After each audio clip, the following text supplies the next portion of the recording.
Flashback.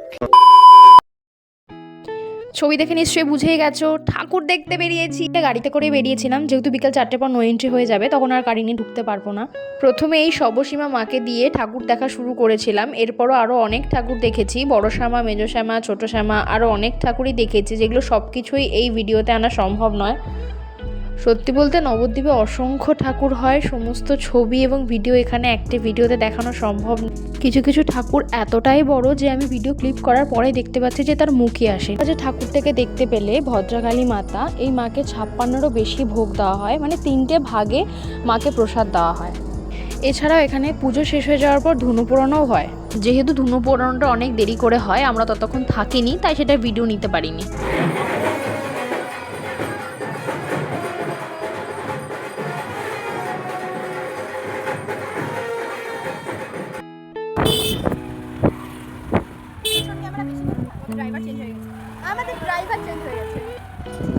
আমরা এখন ঠাকুর দেখতে বেরিয়েছি।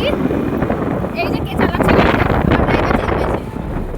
দুবার তিনবার করে ড্রাইভার চেঞ্জ করি আমরা, শুধু খুব ভিড়, যার কারণে হাত ব্যথা হয়ে যাচ্ছে গাড়ি চালাতে। প্রচন্ড ভিড়, অফ সাইডে এসে আমরা আমাকে দেখা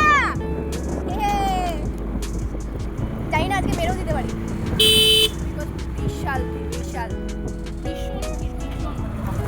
মানে ম্যাক্সিমাম জায়গায় নো এন্ট্রি হয়ে গেছে অলরেডি, যেটা 4টে আগে হওয়ার কথা ছিল না, 4টের পরে নো এন্ট্রি হওয়ার কথা ছিল, কিন্তু এখনই হয়ে গেছে।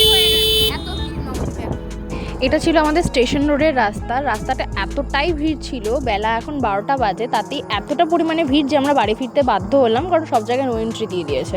আমরা বাড়ি ফিরি, দেখা হচ্ছে পরের ভিডিওতে, টাটা।